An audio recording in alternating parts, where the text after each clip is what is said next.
ராவணா பார்வையாளர்கள், தமிழ் உறவுகள் மற்றும் ராவணா நல விரும்பிகளுக்கு வணக்கம். உங்களுடைய தொடர்ந்த பேராதரவு ராவணாவுக்கு எப்போதும் வேண்டும். இடதுசாரி கம்யூனிஸ்ட் கட்சியில் நீண்ட நெடிய காலமாக பயணித்து தற்போது அதிலிருந்து விலகி தமிழர் ஆரம் அப்படின்ற ஒரு தமிழ் தேசிய தல அரசியல் களத்துக்குள்ளே இருக்கக்கூடிய தோழர் ராமசாமி அவர்கள் நம்ம சந்திக்கிறோம். இதற்கு முன்பாக ராவணாவுக்கு ரொம்ப பரிச்சயமானவர். இப்போ சில விஷயங்களுக்காக அவர் நம்ம சந்திக்கிறோம். ஐயா வணக்கம். தோழர் வணக்கம். தோழர் வணக்கம். அதாவது அரசியல் கலப்பு எப்படி சூடு பறந்துட்டு இருக்குதுன்னு பார்க்குறோம். சட்டமன்றத்தில் பேசுறது போனது வந்தது எல்லாமே. இந்த முல்லை பெரியார் விஷயத்தில் ஒன்றும் காவிரி இந்த பிரச்சனையில் திமுக, அதாவது திமுக தரப்பு உதயநிதி அவர்கள் இந்த அரசை பார்த்து உங்களுக்கு இந்த அனைத்து கட்சி கூட்டம் கூட்டுறதுக்கு பயம் அப்படின்னு சொல்ல வர்றாரு. அனைத்து கட்சி கூட்டம்ன்றனா எல்லா கட்சிகளும் சேர்ந்து தண்ணி மேகத்தாட்டான கட்டக்கூடாதுன்னு தான் சொல்லுவாங்க. அது கூட்டு முடிவாக எடுக்கிறது தான். அது கூட்டுறதுக்கு உங்களுக்கு பயம் இருக்குது அப்படின்றாங்க. என்ன அது பயம்? வணக்கம் தோழர். ரொம்ப அருமையான கேள்வி. தமிழர் ஆரத்தினுடைய முழக்கம் என்பது தமிழரை தமிழர் என உணரச் செய்தல் முதல் வேலை, வேறு வேலை பார்த்து கொள்ளலாம் நாளை என்ற அந்த முழக்கத்தை முன்வைத்து நேற்று சட்டமன்றத்தில் திராவிட முன்னேற்ற கழகத்தினுடைய இளைஞரணி செயலாளர் ஸ்டாலின் சர்வகட்சி கூட்டுவதற்கு உங்களுக்கு ஏன் பயம் என்று கேட்டார். அதற்கு மின்சாரத்துறை அமைச்சர் நிர்மல்குமார் பதிலளிக்கும் பொழுது, எங்கள் தலைவர் கடந்த 3 ஆண்டு காலமாக யாருக்கும் அஞ்சவில்லை, நாங்கள் யாருக்கும் பயப்படாதவர்கள் என்று கூறினார். ஆனால் யதார்த்தத்தில் நாம் ஒன்றை தெரிந்து கொள்ள வேண்டும். நீங்கள் குறிப்பிட்டது போல முல்லை பெரியார் அணையில் 142 அடி தண்ணீரை தேக்கலாம் என்று உச்சநீதிமன்றம் தீர்ப்பு வழங்கிய பிறகும் அதை நடைமுறைப்படுத்துவதற்கு கேரள அரசு மறுக்குது.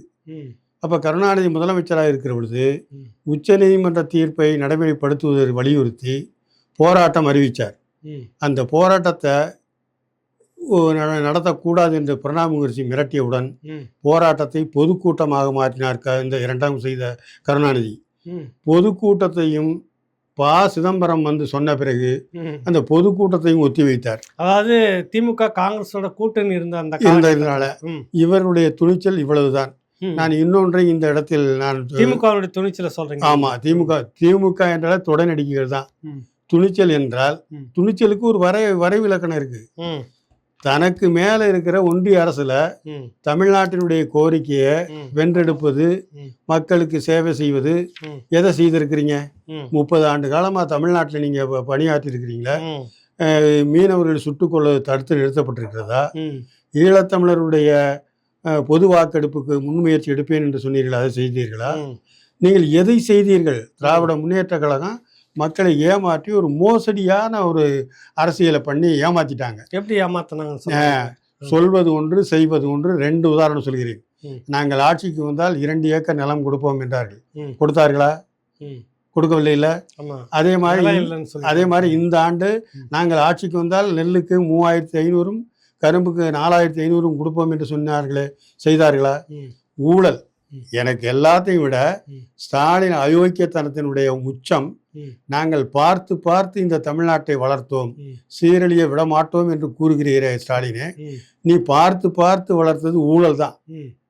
பருப்புல 1 கிலோவுக்கு 27 ரூபா.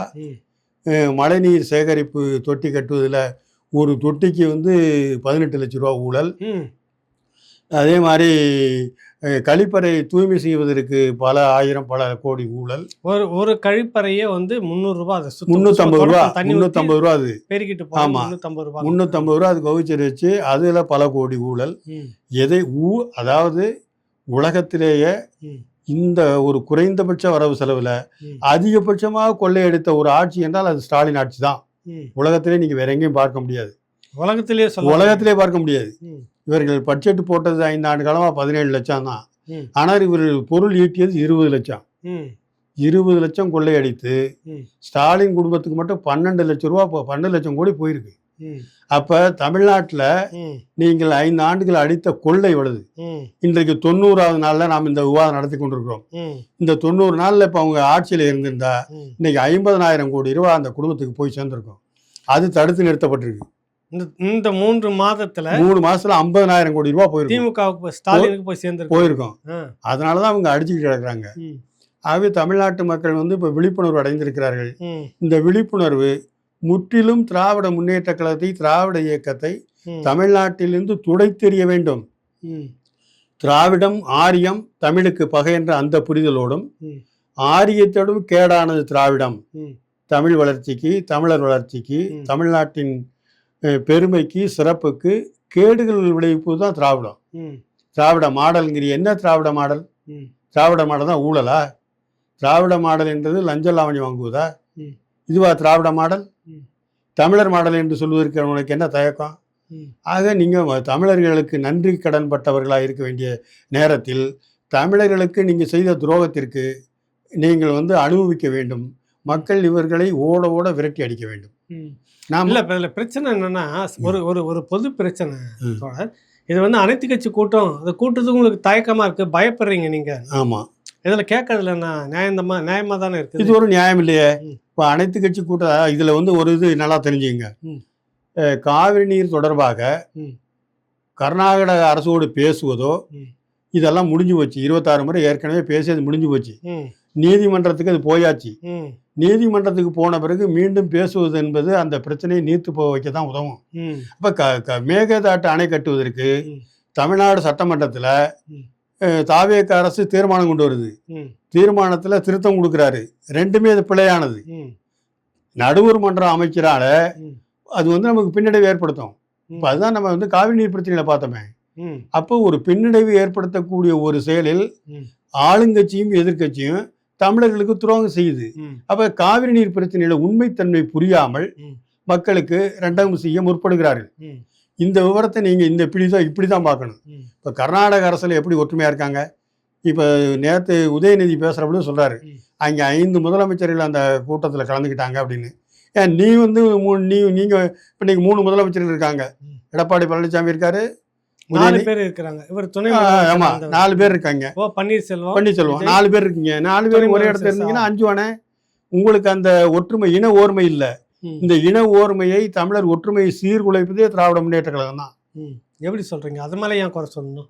ஏன் சீர்குலைச்சாங்க? ஏன் கரெக்டா ஏன் கேட்குறீங்கன்னா, தமிழை ஆட்சி மொழியாக்குனாங்களா, கல்வி மொழியாக்குனாங்களா, ம். தமிழர்களுக்கு அதிகாரத்தை அந்த உணர்வுபூர்வமான ஒரு கட்டமைப்பை ஏற்படுத்தினாங்களா? இல்ல தமிழர்களுக்கு உரிய முக்கியத்துவம் கொடுத்தாங்களா? ம். தமிழ்நாடு அமைச்சரவையிலே பாருங்க, KN நேரு, ஏவாவேலு, சேகர் பாபு இவர்கள்கிட்ட தான் நிதி பொறுப்பெல்லாம் இருக்கும். ம். தமிழ் அமைச்சர்கள்லாம் அவங்ககிட்ட போய் பிச்சை எடுக்கிற மாதிரி இருக்கும். ம். அப்போ தமிழர்களை தீர்மானிக்கிற இடத்துல வைக்காமல் ம். 2ஆம் இடத்துல தான் வைத்திருக்கிறீர்கள். ம். இப்போ இது தமிழர்களுக்கு நீ செய்கிற துரோகம் இல்லையா? ம். அதுக்கு தான் ஒருதா வச்சு அடிச்சாங்க ஆப்பு. ம். இதில் நமக்கு என்ன ஒரு பெரிய வருத்தம் என்றால், தமிழ் தேசிய அரசியல் எழுச்சி பெற்று ஆளுமைக்கு வரும் என்று நாம் நினைத்திருந்த நேரத்தில் அது இன்னும் வேறு இது அரை திராவிடம். ம். தமிழ் தேசியமும் திராவிடமும் இரு கண்கள் என்று சொல்வதே ம். ஒரு பிழையான கோட்பாடு. ம். ம். ஆரியமும் திராவிடமும் தமிழுக்கு பகை என்பதுதான் சரியான கோட்பாடு. ம். இந்த கோட்பாட்டு நிலையிலிருந்து தான் நீங்கள் அவர்களை எதிர்க்க முடியும். ம். அந்த அடிப்படையில் நம்ம தமிழ் தேசிய அரசியலை நம்ம அப்படி தான் பார்க்கணும். ம். இரண்டாவதாக, இன்றைக்கு தமிழ்நாட்டிற்கு தேவையான ஒன்று என்னவென்றால், ம். அது இன விடுதலையோடு கூடிய வர்க்க விடுதலை அரசியல் அமைப்பு தான். ம். இங்கே இன விடுதலையும் வர்க்க விடுதலை பேசக்கூடிய அணிச்சேர்க்கை தான் ம். தமிழ்நாட்டில் இழந்திருக்கிற உரிமைகளை மீட்பதற்கு ம். ஒரு சரியான ஒரு நிலைப்பாட்டை எடுத்து போராடி நாம் பெற முடியும். ம். இப்போ நீங்கள் கச்சத்தீவை மீட்பதாக இருக்கட்டும், காவிரி நீர் உரிமையாக இருக்கட்டும், ம். நீட்டு இதாக இருக்கட்டும், அதே மாதிரி GSTயில் நமக்கு வர வேண்டிய பணத்தை வாங்குவதாக இருக்கட்டும், ம். இவர்களால் எடப்பாடி வாங்கலை, ஸ்டாலின் வாங்கலை, இப்போ ஒரு தாவேக்காவும் அதே தான் நிலைமை. ம். கொடுக்க மாட்டாங்க. ஏன் கொடுக்க மாட்டாங்கன்னா, ஒன்றிய அரசு தமிழ்நாடு அரசை தமிழ்நாட்டில் ஆளுமையில் இருக்கிற ஒவ்வொருவரையும் பலகீனமாக பார்க்குது. இவர்கள் அவ்வளவு பேர் ஊழல் பிடித்தவர்கள். அதனால் அடக்கி ஆண்டு அவர்கள் ஒரு கை தந்துட்டாங்க. ம். அதனால் இனிமேல் அவர்கள் நீங்கள் திமிருவது என்றால் இதுதான். இன விடுதலையும் வர்க்க விடுதலை பேசக்கூடியவருடைய அணிச்சேர்க்கையின் மூலமாக தான் இனி ஒன்றிய அரசை நாம் எதிர்கொள்ள முடியும், வெல்ல முடியும். அது வரையில் இது வெல்லவே முடியாது. இல்லை இதில் இப்போ இந்த மேகத்தாட்டான விஷயமா இருக்கட்டும், தண்ணி நமக்கு பிரித்து கொடுக்குற பங்கீடு தண்ணி ஆகட்டும், ஏற்கனவே தண்ணி பஞ்சாயத்துக்கான நடுவர் ஆணையம் சொல்கிற தீர்ப்பு ஒன்று இருக்குது. உச்சநீதிமன்ற தீர்ப்பு, அது பிற்பாடு நடுவர் ஆணையம், நதி நீர் பங்கீட்டு குழு இந்த அமைப்பு, இது எல்லாம் சொல்லியும் கூட கர்நாடகா கேட்கல, உறுதியாக நிற்குது. ஆமாம், அது மத்திய அரசுக்குள்ள ஒரு மாநில அரசாக இருக்குது. ஆமாம், கட்டுப்பட மாட்டேன்னு, ஆமாம், தீர்ப்பை மதிக்க மாட்டேன்னு. ஆமாம். அப்படின்னா அவங்க யார் அப்படின்ற ஒரு கேள்வி இருக்கு. இது நல்ல அருமையான கேள்வி. இதற்கு ஒரே தீர்வு, ஒரே வழிதான் இருக்கு. இந்த உச்சநீதிமன்றத்தினுடைய தீர்ப்பை, காவிரி நடுவர் மன்றத்தினுடைய தீர்ப்பை அமல்படுத்துவதற்கு அந்த தீர்ப்பில் சொல்லப்பட்டிருக்கிற அந்த தண்ணியை அந்த சொல்கிற நாளில் நிறைவேற்ற கோரி ஒன்றிய அரசு அலுவலகங்களுக்கு நாம் எச்சரிக்கை விட வேண்டும், ஒன்றிய அரசுக்கு எச்சரிக்கை விட வேண்டும். அது எப்படிப்பட்ட எச்சரிக்கை என்றால், எங்களுக்கு கர்நாடக அரசு குறிப்பிட்ட நாளில் குறிப்பிட்ட டிஎம்சியை திறந்துவிடலை என்றால் தமிழ்நாட்டில் இருக்கிற ஒன்றிய அரசு அலுவலகங்கள் எல்லாம் செயல்படாது என்று சொல்லக்கூடிய ஆற்றல் உள்ள அரசியல் தலைமை இங்கே இல்லை. இல்லை, அந்த தலைமை வந்து கர்நாடகாவில் இருக்குதுன்றீங்களா? நடக்குதுன்றீங்க. இருக்கு. கர்நாடகத்தில் இருக்கிறதுனால 5 முதலமைச்சர்கள் ஒன்று கூடுறாங்க. இங்கே அந்த ஒற்றுமை இல்லாதனால தானே இங்கே இருக்குது. காவிரி நீர் பிரச்சனையில் நீங்கள் ஒன்று வச்சுக்கோங்க. திராவிட முன்னேற்ற கழகம் காவிரி நீர் பிரச்சனையில் 74 2026 இந்த 52 ஆண்டுகால வரலாற்றை எடுத்து பார்த்தால் ரெண்டகம் தான். ஒன்று நான் உங்களுக்கு எடுத்துக்காட்டு சொல்கிறேன். காவிரி நடுவர் மன்ற தீர்ப்பை அமுல்படுத்த முடியாது என்று கர்நாடக அரசு சொல்கிறான். ஏன் சொல்கிறான்னா, அந்த உச்சநீதிமன்ற தீர்ப்பு இன்னும் கெசட்டில் வெளியிடலை. கெசட்டில் வெளியிட்டால் தான் நாங்கள் அமல்படுத்த முடியும் என்று கர்நாடக அரசு ஒரு செக் வைக்கிறான். அப்போ தமிழ்நாட்டுடைய முதலமைச்சராக இருந்தவர் கருணாநிதி, ஒன்றிய அரசுடைய பிரதமராக இருந்தவர் மன்மோகன் சிங். இப்போ மன்மோகன் சிங் கிட்ட சொல்லி அரசியலில் வெளியிட சொல்ல வேண்டியதானே? அது 2007 அந்த தீர்ப்பு வந்தது. 2011 வரையில் தமிழ்நாட்டுடைய முதலமைச்சராக இருந்தவர் இன துரோகி கருணாநிதி தான். அப்போ இன துரோகி அதை வெளியிடலாம்ல, வெளியிடலை. அதற்கு பிறகு ஜெயலலிதா அம்மா வந்து ஒரு சட்ட போராட்டம் நடத்தி அதை கெசட்டில் வெளியிட வச்சாங்க. கெசட்டில் வெளியிட்ட பிறகு கர்நாடக அரசு அந்த தீர்ப்பை அமுல்படுத்த மறுத்தது. இதற்கு ஒரே வழி என்னன்னா, காவிரி மேலாண்மை வாரியம் வைக்கணும். இது மேலாண்மை, அந்த காவிரி நீர் பிரச்சனையில் சம்பந்தப்பட்ட திறந்து விடுறது அடைக்கிறதெல்லாம் அந்த ஆணையத்துக்கிட்ட இருக்கணும். தமிழ்நாடு அரசுக்கிட்டேயோ கர்நாடக அரசுக்கிட்டேயோ இருக்கக்கூடாது. அப்படி இருந்தால் இந்த பிரச்சனை நீர்த்து போகும். அதனால கர்நாடகத்தில் இருக்கிற அந்த ஒற்றுமை ஓர்மை தமிழ்நாட்டில் இல்லாமல் போனதற்கு காரணமே திராவிட முன்னேற்ற கழகம் தான். காவிரி குண்டான்னு 2 கருணாநிதிக்கு பட்டம் கொடுத்தாங்களே, இல்லை, அந்த வரலாறு நிறைய பேருக்கு தெரியல. ஆமாம், அது ஏன் காவிரி கொண்டான்னு ஒரு பெரிய அளவில் கொண்டாடினாங்க? காவிரி கொண்டான் எதுக்காக கொண்டாடினாங்கன்னா, அது ஒரு பெரிய கேவலங்க. உச்ச நீதிமன்றத்தில் இந்த மாதிரி தீர்ப்பு சொன்னாங்கல்ல, இந்த தீர்ப்பு சொன்னதுக்காக தான் காவிரி கொண்டான்னு 2 கருணாநிதிக்கு 177.25 டிஎம்சி தண்ணி கொடுக்கலான்னு தீர்ப்பு சொன்னாங்க. ஆமா, அதுக்காக இவர் காவிரி கொண்டான்னு இவருக்கு அவனுக்கு திமுக அல்ல கைகள் எல்லாம் சேர்ந்து ஒரு பட்டத்தை வைக்குது. இவரு 77 எம்ஜிஆர் காலத்துக்கு பிறகு எம்ஜிஆர் முதலமைச்சராக இருந்த போது அதே கர்நாடகாவில் ஒப்பந்தம் போடுறாங்க. 350 தண்ணீருக்கு ஒப்பந்தம் போட்டுக்கலான்னு பேச்சுவார்த்தை நடந்து முடிச்சு எல்லாம் வெற்றிகரமா நடக்கிற நேரத்துல இவர் ஒரு மலையாளி இவர் வந்து இப்படி பேசுறாரு, விட்டு கொடுக்குறாரு, துரோகம் செய்யறாரு. இவர் வந்து 350 முடிக்கலான்னு பாக்குறாரு. இது தமிழ்நாட்டுக்கு செய்யற துரோகம். மலையாளி இப்படிதான் தமிழ்நாடு உணர்வோடு இருக்கிறவங்க செய்வாங்க கட்டுரெல்லாம் எழுதி அதை க்ளோஸ் பண்ணது கருணாநிதி தான். அப்படி 350 டிஎம்சி என்றதை போயிட்டு 177.25 டிஎம்சி தண்ணிக்கு வந்ததுக்கு வெற்றி காவிரி கொண்டான் பட்டமா? காவிரி கொண்டான் பட்டம். 4ல் 1 தண்ணி வாங்குறதுக்கு காவிரி கொண்டான் பட்டம். இவங்களுக்கு எல்லாம் இவங்களுக்கு அறிக்கை தமிழவேல் முத்தமிழ் அறிஞர் இவர் முத்தமிழ் அறிஞர் பட்டம் கொடுக்கறதுக்கு இவர் என்ன யோக்கியதை இருக்கு? என்ன தமிழுக்கு சேவை செய்தாரு? இவருடைய இலக்கியத்தை, இவருடைய கவிதையை, இவருடைய உரைநடையை ஆய்வு பண்ணி ஆய்வாளர்கள் பல பேர் சொல்லியிருக்கிறாங்க. அதில் ஒருத்தரை நான் சொல்கிறேன். கருணாநிதியினுடைய இலக்கியம் எல்லாம் இலக்கிய வகையை சேராது, இது வந்து ஒரு பிரச்சார வகை இலக்கியம்தான் அப்படி என்று ஜெயமோகன்கிறவர், அவருக்கு நம்ம அவரோடு நாம் எல்லா கருத்துலையும் ஒத்து போகிற ஆள் கிடையாது. ஆனால் இந்த விஷயத்தில் கருணாநிதியை பற்றி மதிப்பீடு செய்ததில் நம்பர் 1 ஆள் அவர். அதே போல அதே போல தொல்காப்பிய பூங்கா என்று 2 கருணாநிதி எழுதினாரு. அதுல பிழைகள் இருந்தது, குறைகள் இருந்தது. அதை சுட்டி காட்டிய புலவர் கீரனை அவ்வளவு இழிவா பேசினாங்க பத்திரிகைகள் எல்லாம். பிழைகள் குறைகள் இருந்தா திவர்த்தி முடிக்கணும்னு சொல்ல வேண்டியான ஒரு உதாரணத்துக்கு எடுத்துக்காட்டு சொல்றேன். சட்ட சபை தான் சொல்லுவாங்க, சபைகள்னு சொல்றது இல்லை. ஆனா அது 2 கருணாநிதி அதுல சபைகள்னு எழுதியிருந்த அதைத்தான் அவர் சுட்டி காட்டினாரு. அந்த சபை என்பது இப்படிதான் இருக்கும், சிங்குலரும் ஒண்ணுதான். இது வந்து முத்தமிழ் அறிஞருக்கு தெரியல. இவர் தான் எந்த பட்டமா இருந்தாலும் இவர் போட்டுக்கணும், இவனுங்களுடைய அல்லக்கை. ஒரு பெரிய கேவலம் என்னன்னு கேளுங்க. 1969 இன்று வரையில தமிழ்நாட்டில் இருக்கிற தமிழ் அறிஞர்கள், தமிழ் கடல் என்று சொல்லக்கூடிய குறிப்பா இனத்துரோகி சிலம்படி செல்லப்பன், இது மாதிரி பல பேரை நான் சொல்ல முடியும். ம். இவர்கள் எல்லாம் அவர்களுக்கு வந்து விருது கொடுப்பதற்காகவும் சலுகை பெறுவதற்காகவும் ம். அவருக்கு என்னென்னமோ எழுதுனாங்க. ம். கருணாநிதி அதுக்கெல்லாம் தகுதியான ஆளா? ம். கருணாநிதி என்பவர் யாரு? அவர் ரெண்டாங்கம் பண்ணக்கூடியவர். ஒரு மனிதனிடத்தில் எப்படி நடந்து கொள்ள வேண்டும், ஒரு மனிதர்களை எப்படி நடத்த வேண்டும் என்று இனம் புரியாதவர். ம். அந்த வகைப்பாட்டில் அவர் வந்து கடைக்கோடியில் இருக்கக்கூடியவர். ம். இப்போ அதனால தான் உதயநிதி ஸ்டாலின் வந்து அங்கே பேசுகிறாரு. ம். பெண்களை இழுத்து பேசி இழிவுபட்டு இப்போ வழக்கெல்லாம் ஆகி இதாகிடுச்சு. அந்த வழக்கில் கூட போலீஸ் ரெண்டாங்கம் செஞ்சதுனால தான் வெளியே விட்டாங்க. ம். இது மாதிரி இன்னமும் வந்து அரசுல போலீஸ் இதுல வந்து ரெண்டாங்க செஞ்சிருச்சு ஆமா நிச்சயமாக விடுவிச்சுக்க கூடாதுன்னு சொல்றீங்களா? விடுவி ஒன்று இந்த கைதை கொஞ்சம் காலந்தாழ்ச்சி செஞ்சுருக்கணும், ம். அல்லது கைது பண்ணால் அழுத்தியிருக்கணும். ஏன் நான் சொல்கிறேன்னு கேளுங்க. ம். திராவிட முன்னேற்ற கழகத்தின் மீது மக்கள் இப்போது 90% மக்கள் வெறுப்பில் இருக்கிறாங்க. ம். 10% தான் இன்றைக்கி ஆதரவு இருக்குது. ம். அப்போ 90% மக்கள் வெறுப்பாக இருக்கிற ஒரு இயக்கத்தின் மீது அதன் தலைவர் மீது ம். நடவடிக்கை எடுக்கிற பொழுது ம். அச்சமோ தயக்கமோ அறவே கூடாது. ம். இதை வந்து இந்த ஆலோசனையை சொன்ன ஜான் ஆரோக்கியசாமி என்று சொல்கிறார்கள். ம். அவர் நல்ல ஆரோக்கியம் தான் சொல்லியிருக்காரு. ம். இதை தூக்கி போட்டு மிதிக்க வேண்டியதுதான். ம். திமுகவை ஒன்றில் தூக்கி போட்டு மிதிச்சாதான் பயப்படுவாங்க அவங்க. ம். இப்போ அடுத்து சபரீசன், ஸ்டாலின் ம். அவர்களெல்லாம் கைது பண்ணணும். கைது பண்ணி ஏன் கைது பண்ணணும்? ஏன் கைது பண்ணணும் என்றா, ம். இப்போ இவ்வளவு கொள்ளையடிச்சிருக்கீங்கல்ல, ம். இந்த கொள்ளையடிச்சு கொள்ளை அடிச்சுங்க நீங்க தான் பேசிட்டு இருக்கிறீங்க. இப்ப கூட பேசுறப்ப சொன்னீங்க 12 லட்சம் கோடி அவருக்கு போயிருக்கும் பணம் ஆமா அப்படின்னு சொல்ல வரீங்க. ஆமா சும்மா சொல்றீங்க, ஆதாரம் என்ன? இல்ல இப்போ இந்த டாஸ்மாக்ல இருக்கு, ஆதாரம் இருக்கு.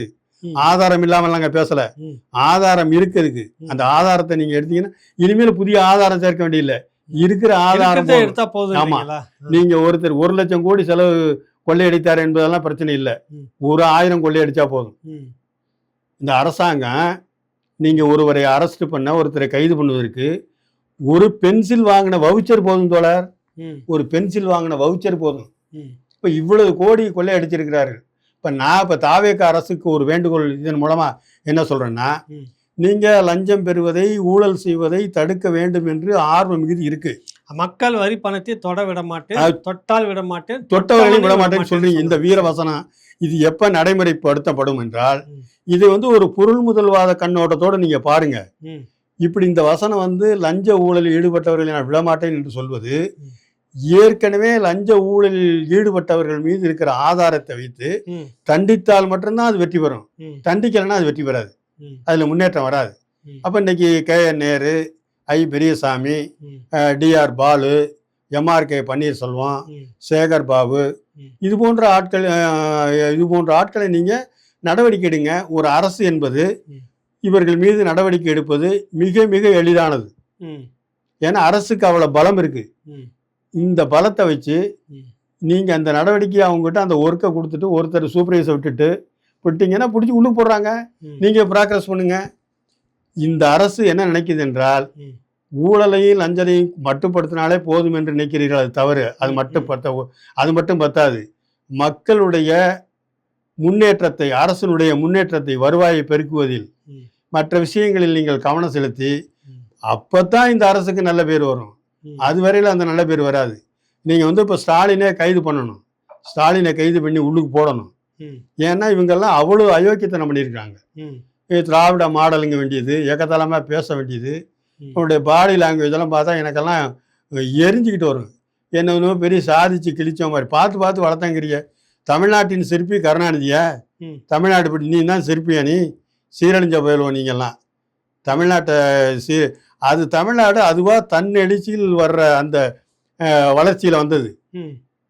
கடந்த வரலாற்றை நீங்கள் எடுத்து பார்த்தீங்கன்னா, ம். 5000 ஆண்டு காலமாக தமிழ்நாட்டினுடைய வரலாற்றை எடுத்து பார்க்குற பொழுது இங்கே இயற்கை செல்வங்கள் அதிகமாக இருக்குது, மனித வளம் இருக்குது. ம். இது வளர்ந்துக்கிட்டு தான் இருக்குது. ம். நான் வளர்த்தேன், நீ வளர்த்தேன்னு சொன்னா யாவனுக்கும் அந்த பங்கு கிடையாது. இல்ல இப்ப கருணாநிதி தமிழ்நாட்டின் சிற்பின்றதுல உங்களுக்கு என்ன மறுப்பு இருக்கு? எந்த வகையில் சிற்பி? ம். இந்த மொழியை ஆளுமைக்கு உயர்த்தினாரா? ம். இந்த இனம் இன்னைக்கு தமிழ்நாட்டில், இந்தியாவிலே இன்னைக்கு கல்வி வேலை வாய்ப்பு இவ்வளவு படிச்சிருக்காங்கல்ல, எஜுகேட்டடா எங்கே இருக்காங்க. படிச்சுட்டு வேலையில்லா திண்டாட்டம் தான் அதிகமாக இருக்குது. வேலைவாய்ப்பு எங்கே உருவாக்கியிருக்கீங்க? நான் கேட்குறேன், தமிழ்நாட்டினுடைய குடும்ப வருமானம் 9 லட்சம்னு சொல்கிறீங்களே, ம். இது சராசரி தான். ம். 63% 2 லட்சத்துக்கு கீழே இருக்குது. ம். தமிழ்நாட்டில் இருக்கிற குடும்பங்களில் ம். 1 கோடியே 30 லட்சம் குடும்பங்கள் இந்த 15,000 தான் வாங்குது. அப்போ இதுதான் உங்கள் லட்சணமா?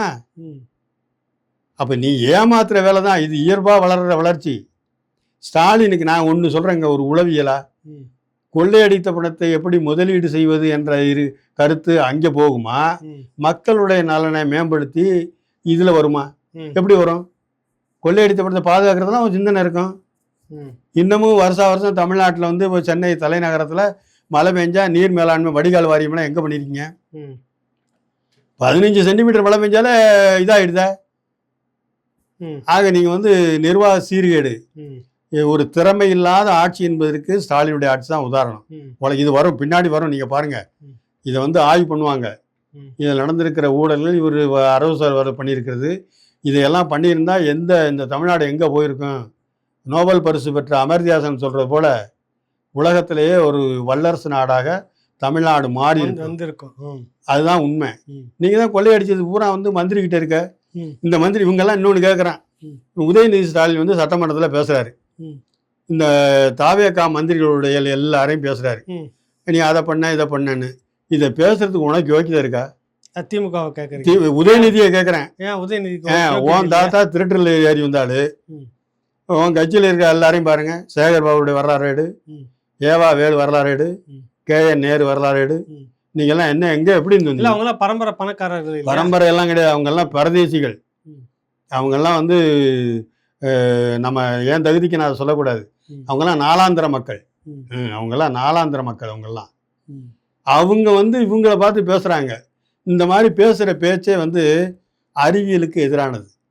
மனிதன் உலகத்தில் அனைத்து கண்டுபிடிப்புகளையும் அனைத்து முன்னேற்றத்தையும் உருவாக்குனது மனுஷன், மன்னர்கள் இல்லை, சரி, பெரிய பணக்காரன் இல்லை.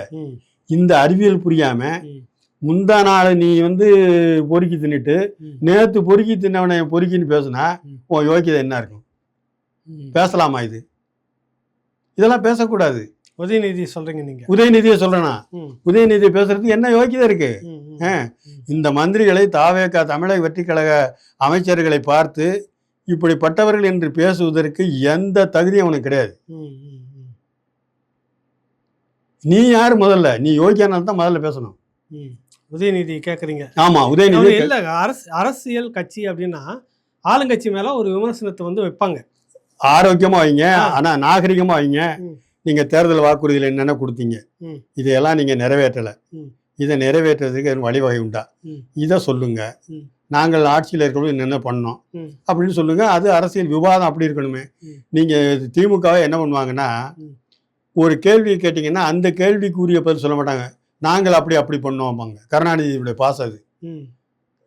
இது நீ ஏன்டா ஊழல் பண்ற அப்படின்னு கேட்டா, இப்போ பஞ்சாப்ல பிரகாஷ் சிங் பாதல் பண்ணலையா? அப்ப என்ன, ஒரு திருடன் இன்னொரு திருடனை உதாரணம் காட்டினாலே நான் திருடுறேன்னு அர்த்தம். மார்க்ஸை தான் சொல்லுவார். நீங்கள் வந்து யாரை வந்து முன்னுதாரணம் காட்டுகிறீர்களோ அவர்களை பார்த்து உங்களை தெரிந்து கொள்ளலான்னு சொல்லுவார். அப்போ அந்த அடிப்படையில் பார்க்கும்போது உங்களுடைய உதாரணம் யாரு?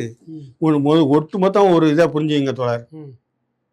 இந்த திராவிட இயக்கங்கள் ஈவே ராமசாமியில் தொடங்கி இன்று இருக்கிற உதயநிதி ஸ்டாலின் வரையில், அது ஈவே ராமசாமியாக இருந்தாலும், அண்ணாதுரையாக இருந்தாலும், கருணாநிதியாக இருந்தாலும், எம்ஜிஆராக இருந்தாலும், ஜெயலலிதாவாக இருந்தாலும், எடப்பாடி பழனிசாமி பன்னீர்செல்வத்துக்கு அந்த அளவு திருவுதலம் தெரியாது. உதயநிதி ஸ்டாலின் வரைக்குமே எல்லாருமே கடைந்தடித்த அயோக்கியர்கள் தான். இந்த திராவிட அரசியலே வந்து தமிழ் தேசிய அரசியலை வந்து சூழ்ச்சியாக வஞ்சகமாக வீழ்த்தி வந்தவர்கள் தான்.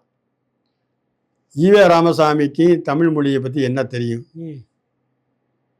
அது காட்டு மிராண்டி மொழி. நான் தமிழே படிக்க வேணாம், ஆங்கிலம் படிங்கன்னு சொல்கிறேன். உலகத்தில் இன்றைக்கி எல்லாம் மொழியியல் ஆய்வாளர்லாம் சொல்கிறாங்க, தமிழ் மொழி பயின்றால் வயது நீட்டிக்கும்னு சொல்கிறாங்க.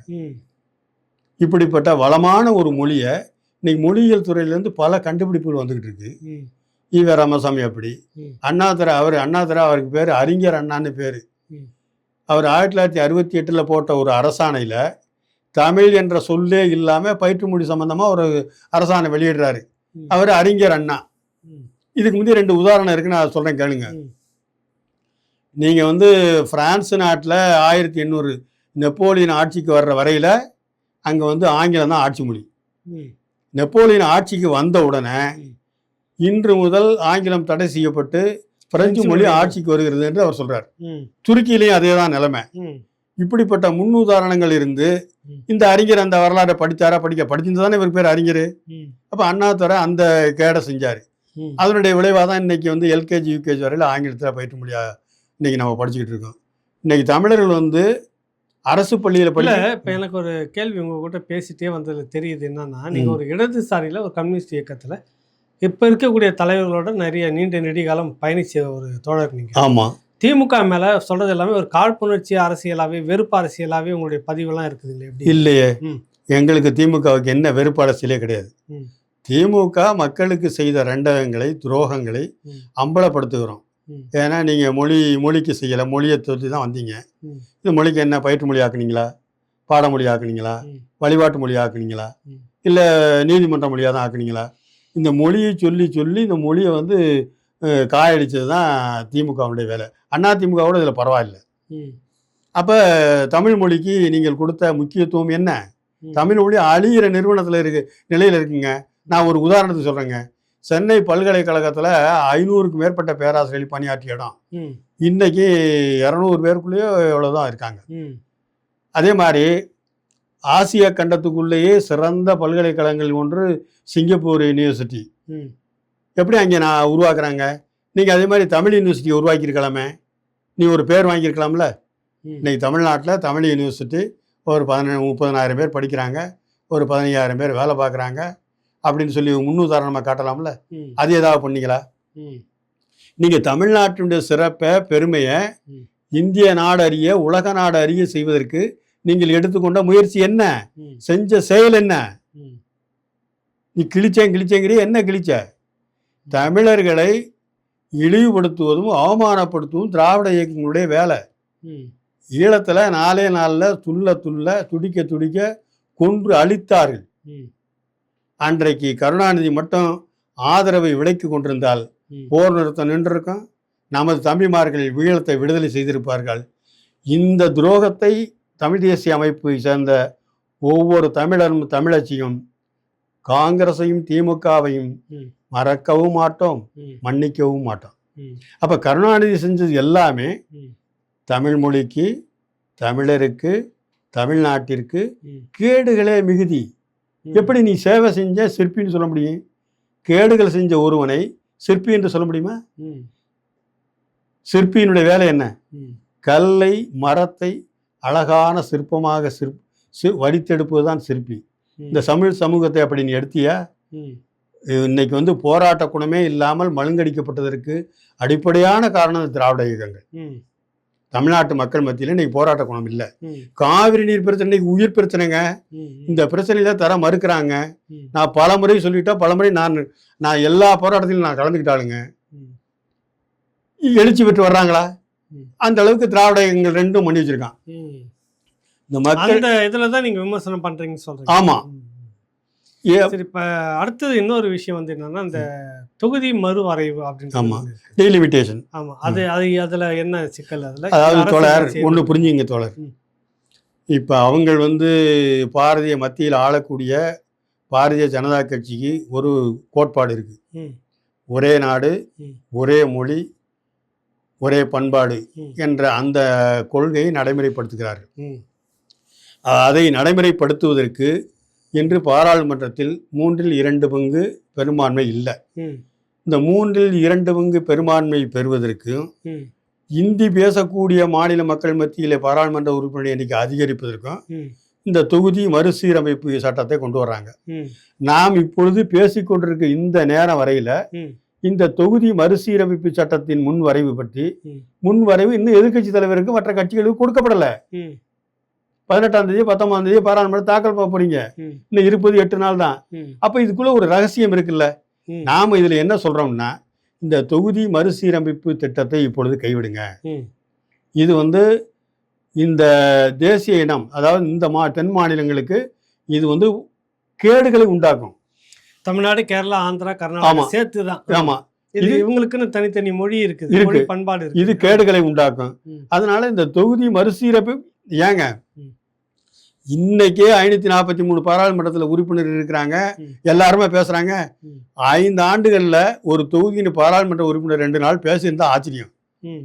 இப்ப நீங்க 800 பேர் ஆக்க போறீங்களா, எத்தனை பேருக்கு வாய்ப்பு கொடுப்பீங்க? ம். இப்ப அதாவது சட்டமன்றத்தில் இன்னைக்கு 234 பேர் இருக்காங்க. ம். இந்த 234 பேரும் 5 ஆண்டுகள் யாராவது பேசுவாங்கன்னு நினைக்கிறீங்களா? ம். 234 பேருக்கு வாய்ப்பு கிடைக்கல. ம். இப்ப நீங்க இதை 330 ஆக்குறேன்னு சொன்னா என்ன அர்த்தம்? ம். இது வந்து இது ஒரு விதமான ஒரு மக்கள் நலப்பணி செய்யாம ம். மக்களுடைய கருத்தை திசை திருப்பி ம். ஆளும் வர்க்கம் கொள்ளையடிப்பதற்கு பயன்படுத்துகிற உத்தி இது. ம். ம். ஒன்று. ரெண்டாவது, இந்தி பேசுகிற மாநில மக்கள் மத்தியில் ம். பாராளுமன்ற உறுப்பினருடைய எண்ணிக்கை அதிகரித்து ம். இந்த தென் மாநிலத்துடைய ஆதரவு இல்லாமலேயே எல்லா தீர்மானத்தையும் கொண்டு வரலாம். ம். அப்படி கொண்டு வர்ற பொழுது ஒரே நாடு இது நிற்காது. ம்.